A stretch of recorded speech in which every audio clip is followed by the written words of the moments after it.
Should you skip your attempt और appear for the exams. तो अब आपके एग्जाम को 8 से 10 दिन बाकी अप्रॉक्सीमेटली, और जैसे जैसे एग्जाम नज़दीक आ रहा है वैसे स्ट्रेस, एंजाइटी, ओवर थिंकिंग बहुत ज़्यादा बढ़ रहा है। और यही ओवर थिंकिंग के वजह से आप में से बहुत सारे स्टूडेंट्स ऐसे जो मेरे को मैसेज कर रहे हैं, उनको समझ में नहीं आ रहा है कि उनको अपीयर करना चाहिए एग्जाम के लिए या फिर स्किप कर देना चाहिए ये अटेम्प्ट और दिसंबर में अपीयर करना चाहिए। मतलब एग्जाम को भी 8 से 10 दिन है और बच्चा ये पूछ रहा है कि उसको अपीयर करना भी चाहिए कि नहीं या फिर स्किप कर देना चाहिए अटेम्प्ट। तो यही हम डिस्कस करेंगे आज ये वीडियो में और आपको मैं बताऊंगा मेरा ओपिनियन कि क्या आपको स्किप करना चाहिए, अपीयर करना चाहिए, क्या करना चाहिए और अटेम्प्ट स्किप करना चाहिए कि नहीं। जनरली ये क्वेश्चन इसलिए आता है, उसका एक बहुत बड़ा रीज़न होता है कि जो स्टूडेंट ऐसा क्वेश्चन पूछता है उसका कुछ सिलेबस अभी तक बचा हुआ होता है, मतलब 10, 20, 30% सिलेबस उसका कवर नहीं हुआ होता है। तो कैसे आप जो दिन बचे उसमें वो सिलेबस कवर कर सकते हो, 10, 20, 30% जो भी थोड़ा बहुत बचा है और एग्जाम क्लियर कर सकते हो, वो भी मैं आपको बताऊंगा आज ये वीडियो में।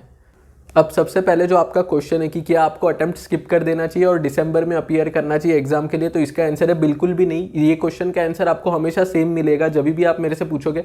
अभी आप पूछ रहे हो एग्जाम के 8-10 दिन पहले, बट अगर आप मेरे को एग्जाम के 2-3 महीने पहले भी पूछते तो भी मेरा आंसर यही होता, चाहे कुछ भी हो जाए। मतलब इन एनी केस आपको अटेम्प्ट स्किप नहीं करना है, आपको एग्जाम के लिए अपीयर करना है कैसे भी करके। अब जब कोई भी बड़ा चैलेंज आता है आपके सामने तो आपके पास दो ऑप्शन होता है कि आप वो चैलेंज फेस करने के लिए प्रिपेयर हो जाओ, खुद को स्ट्रांग बनाओ और कैसे वो चैलेंज के साथ डील करना है वो आइडेंटिफाई करो। सेकंड ऑप्शन है गिव अप करना या फिर डिले कर देना। अब आप क्या कर रहे हो, ये सेकंड ऑप्शन सिलेक्ट कर रहे हो, आप डिले कर रहे हो आपके अटेम्प्ट को।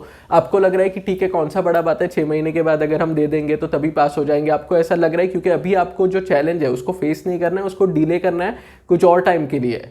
बट कभी ना कभी तो आपको ये चैलेंज को फेस करना ही पड़ेगा। अगर आप दिसंबर में भी दोगे तो दिसंबर के पहले भी आपको सेम फीलिंग आएगा कि मुझे स्किप करना चाहिए या अपीयर करना चाहिए। तो मतलब आप कब तक डिले करोगे ये चैलेंज को या फिर ये एग्जाम को। तो इसके वजह से कोई सेंस नहीं है डिले करने का, पोस्टपोन करने का, दिसंबर में जाने का। ऑलरेडी आपने 4, 5, 6, 7, 8 महीने मेहनत की है, इतने सारे एफर्ट्स डाले, सेक्रीफाइसेस डाले, लास्ट मोमेंट पे अगर आप स्किप कर दोगे तो कोई भी बेनिफिट नहीं होने वाला है इससे आपको। और ये प्रोफेशनल एग्जाम है तो चैलेंजेस तो रहेंगे ही, बट इसका मतलब ये नहीं है कि आप गिव अप कर रहे हो, 6 महीने के बाद अटेम्प्ट दे रहे हो, ऐसा नहीं आपको करना है। और जब भी मुझे ऐसा लगता है जब भी आपको कोई भगवान कोई बड़ी चीज़ या फिर आपका कोई बड़ा प्रेयर है, कोई बड़ा आपका ड्रीम है, जब भी आपको वो मिलने वाला होगा उससे पहले वो आपको टेस्ट करेगा कि आप वो डिजर्व करते भी हो कि नहीं। ये कोई छोटी मोटी बीकॉम की एग्जाम नहीं है कि आपको लगेगा कि ठीक है अपीयर कर लूंगा पास हो जाऊंगा, ऐसा नहीं है। ये एक बड़ी एग्जाम है, प्रोफेशनल एग्जाम है, काफ़ी कम बच्चे इसमें पास होता है। तो जब भी ऐसी कोई बड़ी चीज़ आपको मिलने वाली होती है उसके पहले भगवान आपको टेस्ट करता है कि आप डिजर्व करते हो कि नहीं। तो यही आपका वो टेस्ट है। अगर आप अभी गिव अप कर दोगे, सोचोगे दिसंबर में दे दूंगा, तो इसका कोई सेंस नहीं बनता है। एग्जाम आपको देना है जून 2024 में ही एट एनी कॉस्ट। अगर आपको लग रहा है, बहुत सारे स्टूडेंट्स ऐसा है जो 2 ग्रुप के लिए प्रिपेयर कर रहे थे बट उनका एक ही ग्रुप ही हुआ है और एक ग्रुप का अभी तक प्रिपरेशन बाकी है, अगर ऐसा कोई सिचुएशन है तो वो एक ग्रुप को छोड़ दो। बट जो एक ग्रुप के लिए आपने इतना प्रिपरेशन किया, इतना मेहनत किया है, रिविजन किया है, मैराथन लेक्चर देखा, एटलीस्ट उसको मत छोड़ो, उसके लिए आप अपीयर करो। इसके अलावा भी अगर आपका कोई और सिचुएशन है, कुछ और आपका सिचुएशन है जिसमें आपको समझ में नहीं आ रहा है कितने ग्रुप के लिए देना चाहिए, क्या करना चाहिए, तो मेरे को कमेंट सेक्शन में बताओ। मैं आपको प्रॉमिस करता हूँ, गारंटी देता हूँ कि मैं आपको रिप्लाई दूंगा, बट मैं आपको अटेम्प्ट स्किप करने नहीं दूंगा। आपको कैसे भी करके जून 2024 में ही अपीयर करना है।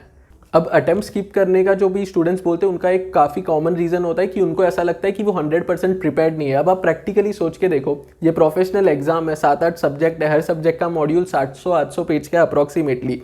तो आपको क्या लगता है जो बच्चे का एग्जाम क्लियर होता है, जो ऑल इंडिया रैंकर्स होते हैं, क्या उनको इतना कॉन्फिडेंस होता है, क्या वो फुल्ली प्रिपेयर्ड है कि सारे 700-800 पेज में जितने भी क्वेश्चन है, जितने भी आंसर है, जितने भी रूल है, सब उनको आता है? ऐसा नहीं होता। ये प्रैक्टिकली ये पॉसिबल नहीं है कि आप 100% प्रिपेयर्ड हो कोई भी एग्जाम के लिए।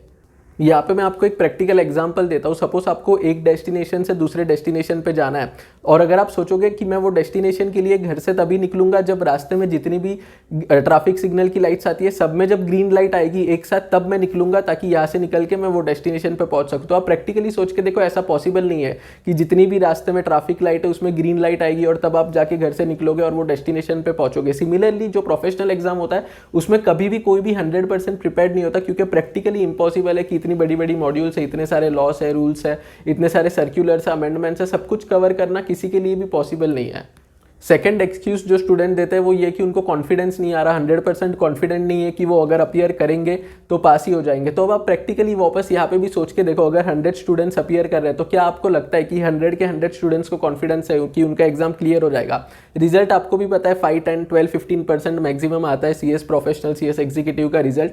तो इसमें क्या आपको लगता है कि जो भी स्टूडेंट्स अपीयर कर रहा है, जो भी रैंक होल्डर्स है, जो भी फर्स्ट अटेम्प्ट में पास होते हैं, उनको 100% कॉन्फिडेंस है कि उनका एग्जाम क्लियर होगा ही कि नहीं? ऐसा नहीं होता। किसी को को भी 100% कॉन्फिडेंस नहीं होता एग्जाम के पहले कि उनका क्लियर होगा ही एट एनी कॉस्ट, ऐसा नहीं होता है। बट आपको खुद के ऊपर भरोसा रखना होता है, खुद के मेहनत के ऊपर भरोसा रखना होता है कि जो भी आप डिजर्व करते हो, जितना भी मेहनत किया उसका रिजल्ट आपको मिलेगा।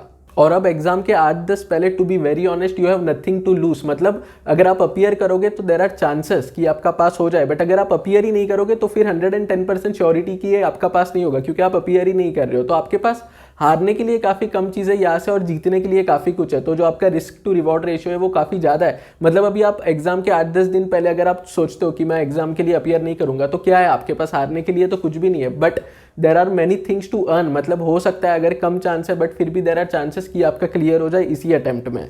तो फाइनल कंक्लूजन यही है, एट एनी कॉस्ट आपको ये अटेम्प्ट स्किप नहीं करना है। और मेरे को कमेंट सेक्शन में आपका कमिटमेंट, आपका प्रॉमिस चाहिए कि यू वोंट क्विट, और जो भी बेस्ट आपसे बनता है ये एग्जाम के लिए आप उसके लिए 110% एफर्ट्स डालोगे, but at any cost you won't quit. ये मेरे को आपका कमिटमेंट चाहिए, प्रॉमिस चाहिए नीचे कमेंट सेक्शन में। जब आप प्रॉमिस करते हो वहाँ पे कमेंट सेक्शन में, तब आप एक डिसीजन लेते हो और उसी पॉजिटिव वे में, उसी पॉजिटिव डायरेक्शन में आपको वो डिसीजन के ऊपर काम करना है। अब जैसा मैंने आपको बताया, बहुत सारे स्टूडेंट्स का रीजन स्किप करने का ये है कि उनका कुछ परसेंटेज 10, 20, 30% सिलेबस अभी तक बचा हुआ है। तो वो भी अभी आप कवर कर सकते हो। कैसे करना है वो मैं आपको डिटेल में मैंने ये वाले वीडियो में बताया, बट अभी मैं आपको सिंपल लैंग्वेज में शॉर्ट में बताता हूँ। बट ये देखने के बाद आप ये वाला वीडियो भी चेकआउट कर लेना, उसमें मैंने डिटेल में बताया कि कैसे मैंने 20 डेज में CS एग्जीक्यूटिव का एक ग्रुप क्लियर किया था। तो समरी में मैं आपको यहाँ पे बता देता हूँ आपको क्या करना है। मैराथन लेक्चर देखना है, जो भी चैप्टर्स आपके बचे, जो भी सब्जेक्ट के जो भी चैप्टर्स बचे उसका मैराथन लेक्चर देखना है वो पर्टिकुलर चैप्टर का। उसके बाद आपको स्कैनर्स का हेल्प लेना है, स्कैनर से आइडेंटिफाई करना है कौन से क्वेश्चंस आए ये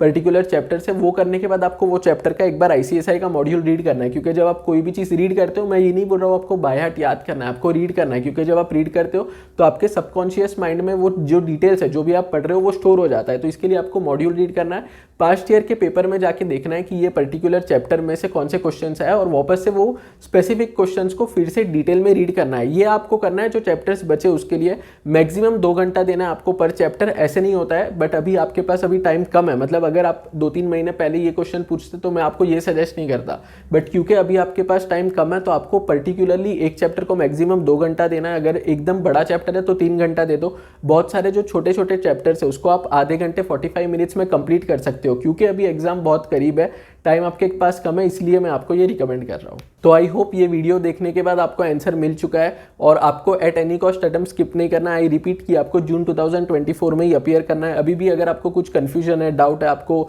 ओवर थिंकिंग हो रहा है कोई भी पर्टिकुलर चीज़ को लेकर, तो मेरे को कमेंट सेक्शन में बताओ, मैं वहाँ पे आपको रिप्लाई कर दूंगा। अगर आपको आज का वीडियो अच्छा लगा हो तो वीडियो को लाइक कर देना, और thank you very much for watching.